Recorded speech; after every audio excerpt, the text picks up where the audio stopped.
ಸ್ನೇಹಿತರೆ ನಮಸ್ಕಾರ. Challenging star Darshan D boss Darshan Renukaswamy ಹತ್ಯೆ ಪ್ರಕರಣದಲ್ಲಿ ಜೈಲು ಸೇರಿ ಬರೋಬ್ಬರಿ 1 ತಿಂಗಳು ಮೇಲೆ ಹೆತ್ತೆ. ಇನ್ನೂ ಕೂಡ ದರ್ಶನ್ಗೆ ಈ ಬೇಲ್ ಭಾಗ್ಯ ಸಿಗುವಂಥ ಯಾವ ಲಕ್ಷಣವೂ ಕೂಡ ಕಾಣಿಸ್ತಿಲ್ಲ. ಈ ನಡುವೆ ದರ್ಶನ್ಗೆ ದೊಡ್ಡ ಹಪಾಹಪಿ ಇರುವಂಥದ್ದು ಅಥವಾ ದೊಡ್ಡ ಬೇಡಿಕೆ ಅಂತೇಳಿ ಸದ್ಯಕ್ಕಿರುವಂಥದ್ದು ಅಂತ ಹೇಳಿದ್ರೆ ಮನೆಯೂಟ ಅಥವಾ ಪೌಷ್ಟಿಕ ಆಹಾರದ ವಿಚಾರವಾಗಿ. ಹೌದು, ಈಗಾಗಲೇ ಪೌಷ್ಟಿಕ ಆಹಾರದ ವಿಚಾರವಾಗಿ ಕೋರ್ಟ್ನ ಮೊರೆ ಹೋಗಿದ್ದಂಥ ದರ್ಶನ್ಗೆ ಮೊದಲ ಬಾರಿಗೆ ಮುಖಭಂಗವಾಗಿತ್ತು. ಈಗಾಗಲೇ ಒಂದು ಅರ್ಜಿಯನ್ನು ತಿರಸ್ಕೃತಗೊಳಿಸಿದಂತಹ ನ್ಯಾಯಾಲಯ ಈಗ 2ನೇ ಅರ್ಜಿಯನ್ನು ಸಲ್ಲಿಸಿದೆ ಇದೇ ದರ್ಶನ್.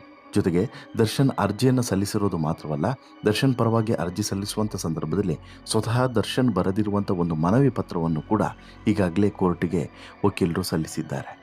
ಇದರ ಜೊತೆಗೆ ದರ್ಶನ್ ಬರೆದಿರುವಂಥ ಈ ಮನವಿ ಪತ್ರ ಸೋಷಿಯಲ್ ಮೀಡಿಯಾದಲ್ಲಿ ಭಾರಿ ವೈರಲ್ ಕೂಡ ಆಗ್ತಿದೆ. ಸುದೀರ್ಘವಾಗಿ ತನಗೆ ಯಾಕೆ ಮನೆಯ ಊಟ ಬೇಕು, ನನಗೆ ಯಾಕೆ ಪೌಷ್ಟಿಕ ಆಹಾರ ಬೇಕು ಅನ್ನೋದನ್ನು ವಿವರವಾಗಿ ತಮ್ಮ ಕೈಯಾರೆ ಬರೆದಿದ್ದಾರೆ ದರ್ಶನ್. ಈ ಮೂಲಕ ತಮ್ಮ ಊಟದ ಬೇಡಿಕೆಯನ್ನು ದರ್ಶನ್ ನ್ಯಾಯಾಲಯದ ಮುಂದೆ ಇಟ್ಟಿದ್ದಾರೆ.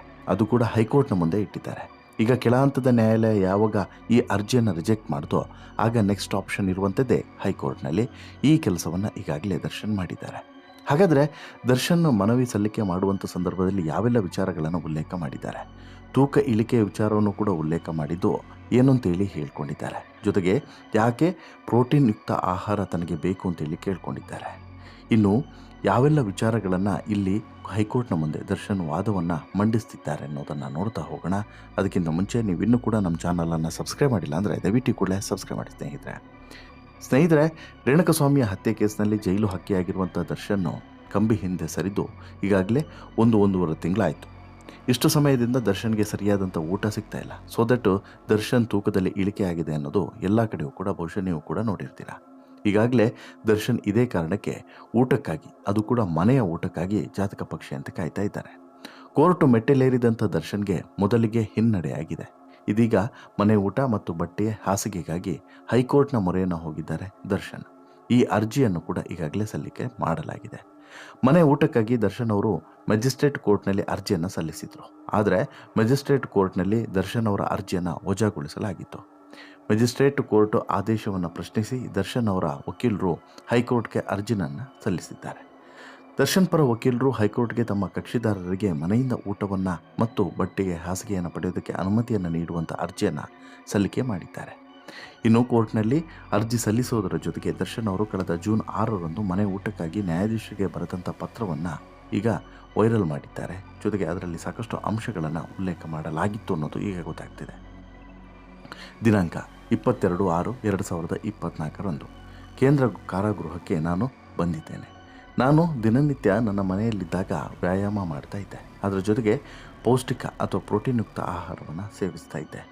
ಕೇಂದ್ರ ಕಾರಾಗೃಹದಲ್ಲಿ ನನಗೆ ಬೇಕಾದಂಥ ಆಹಾರದ ಕೊರತೆ ಇದ್ದು ನನ್ನ ದೇಹದ ತೂಕದಲ್ಲಿ ಸುಮಾರು 10 kg ಇಳಿಕೆಯಾಗಿದೆ.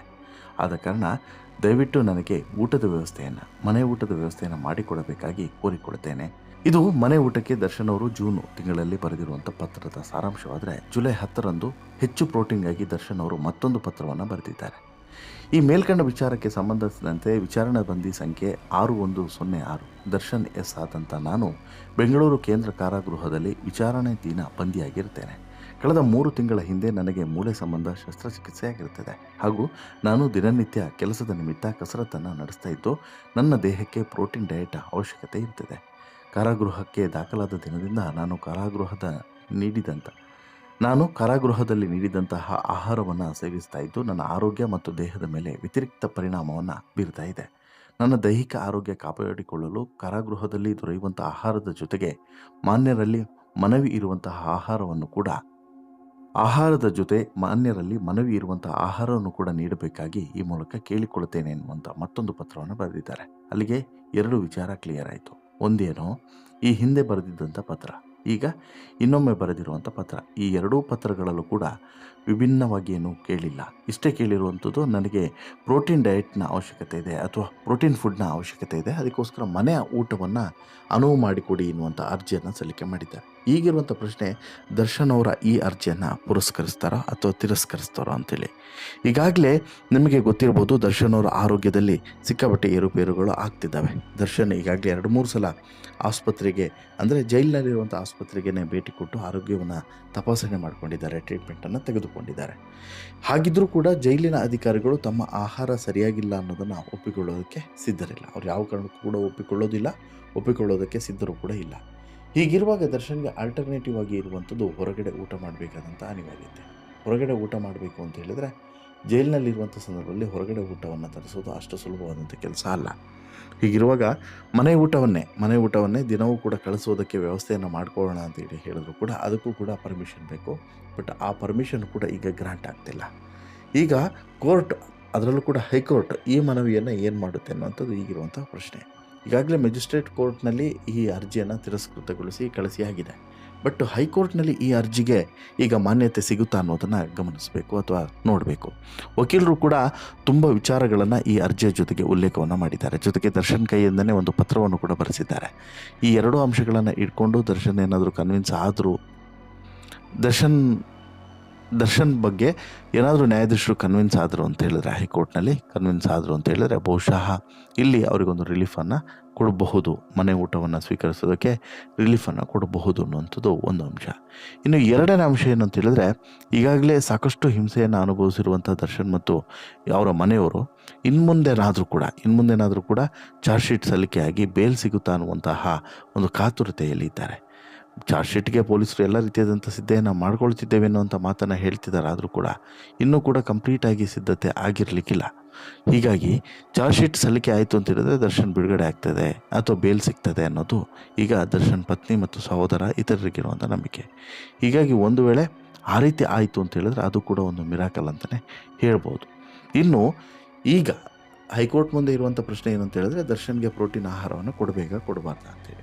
ಇದಕ್ಕೆ ಜೈಲಾಧಿಕಾರಿಗಳು ಏನಂತೇಳಿ ಆಕ್ಷೇಪಣೆಯನ್ನು ಸಲ್ಲಿಸ್ಬೋದು.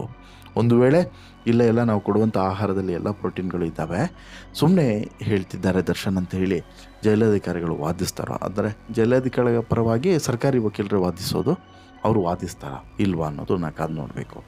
ಅಚ್ಚರಿ ಅನ್ನೋ ರೀತಿಯಲ್ಲಿ ಏನಾದರೂ ಜೈಲಾಧಿಕಾರಿಗಳ ಚಿಂತನೆ ಬದಲಾಗಿ ಇಲ್ಲ ಕೊಡೋದಾದ್ರೆ ಕೊಡಲಿ, ನಮಗೇನು ಸಮಸ್ಯೆ ಇಲ್ಲ ಮನೆ ಊಟ ಕೊಡೋದ್ರಿಂದ ಅಂತೇಳಿ ಏನಾದರೂ ಅಚ್ಚರಿಯಾಗಿ ಹೇಳಿದ್ರೆ ಆಗ ಮತ್ತೊಂದು ದೊಡ್ಡ ಜಯ ದರ್ಶನ್ಗೆ ಸಿಕ್ಕದಂಗೆ ಆಗುತ್ತೆ. ಈಗಾಗಲೇ ದರ್ಶನ್ ಇದನ್ನು ತುಂಬ ಒಬ್ಲೈಸ್ಡ್ ಆಗಿ ಮತ್ತು ತುಂಬ ಸಾಫ್ಟಾಗಿಯೇ ಮನವಿಯನ್ನು ಮಾಡ್ತಿದ್ದಾರೆ. ಆಹಾರದ ವಿಚಾರವಾಗಿ ತುಂಬ ಸಾಫ್ಟಾಗಿ ಮನವಿಯನ್ನು ಮಾಡ್ತಿದ್ದಾರೆ. ಒಟ್ಟಿನಲ್ಲಿ ದರ್ಶನ್ ಬದಲಾಗಿದ್ದಾರೆ ಅನ್ನೋದಕ್ಕೆ ಒಂದು ಸಾಕ್ಷಿಯೂ ಕೂಡ ಸಿಕ್ಕಿದಂಗಿದೆ. ದರ್ಶನ್ ಕಂಪ್ಲೀಟಾಗಿ ಮಾನಸಿಕವಾಗಿ ಮತ್ತು ಅವರ ಚಿಂತನೆ ಇರ್ಬೋದು, ಮಾತನಾಡುವಂಥ ಶೈಲಿ ಇರ್ಬೋದು ಬದಲಾಗಿದೆ ಅನ್ನೋದು ಸ್ಪಷ್ಟವಾಗಿ ಗೊತ್ತಾಗ್ತಿದೆ. ಬಟ್ ದರ್ಶನ್ ಹೊರಗಡೆ ಬರುವಂಥ ಸಂದರ್ಭದಲ್ಲಿ ಕಂಪ್ಲೀಟಾಗಿ ಬದಲಾಗಿ ಬಿಡ್ತಾರೋ, ಅಥವಾ ಒಂದು ವೇಳೆ ಹೈಕೋರ್ಟ್ನಿಂದನೂ ಕೂಡ ಈಗ ಅರ್ಜಿ ವಜಾ ಆಯಿತು ಅಂತ ಹೇಳಿದ್ರೆ ಮತ್ತಷ್ಟು ವೀಕ್ ಆಗ್ತಾರೆ ದರ್ಶನ್, ಮತ್ತಷ್ಟು ವೆಯ್ಟ್ ಲಾಸ್ ಆಗೋದಂತೂ ಕನ್ಫರ್ಮು. ಆಗ ಮತ್ತೇನಾದರೂ ಸಮಸ್ಯೆಗೆ ಕಾರಣವಾಗುತ್ತಾ ಇದೆ ಅನ್ನೋದು ಈಗ ಕಾದು ನೋಡಬೇಕು. ಬಟ್ ಅದೇನೇ ಇದ್ದರೂ ಕೂಡ ದರ್ಶನ್ ಅವರು ಬರೆದಿರುವಂಥ ಪತ್ರಕ್ಕೆ ಏನಾದರೂ ಗೌರವವನ್ನು ಸೂಚಿಸಿ ಈಗಾಗಲೇ ಜೈಲಾಧಿಕಾರಿಗಳು ಆಕ್ಷೇಪಣೆಯನ್ನು ಸಲ್ಲಿಸದೆ ಸುಮ್ಮನಿದ್ದರೆ ಬಹುಶಃ ದರ್ಶನ್ಗೆ ಈ ಮನೆ ಊಟದ ವ್ಯವಸ್ಥೆ ಆಗಲಿದೆ ಅನ್ನೋದರಲ್ಲಿ ಎರಡನೇ ಮಾತೇ ಇಲ್ಲ. ನಿಮಗೇನು ಅನಿಸುತ್ತೆ ಸ್ನೇಹಿತರೆ ಈ ಎಲ್ಲ ಘಟನೆಗಳ ಬಗ್ಗೆ ನಿಮ್ಮ ಅಭಿಪ್ರಾಯ ದಯವಿಟ್ಟು ಕಮೆಂಟ್ ಮಾಡಿ ತಿಳಿಸಿ. ಜೊತೆಗೆ ಈ ಸ್ಟೋರಿ ಇಷ್ಟ ಆಯಿತು ಅಂತ ಹೇಳಿದ್ರೆ ಲೈಕ್ ಮಾಡಿ, ಶೇರ್ ಮಾಡಿ, ಚಾನಲ್ಗೆ ಸಬ್ಸ್ಕ್ರೈಬ್ ಆಗೋದನ್ನು ಮರಿಬೇಡಿ. ಧನ್ಯವಾದ.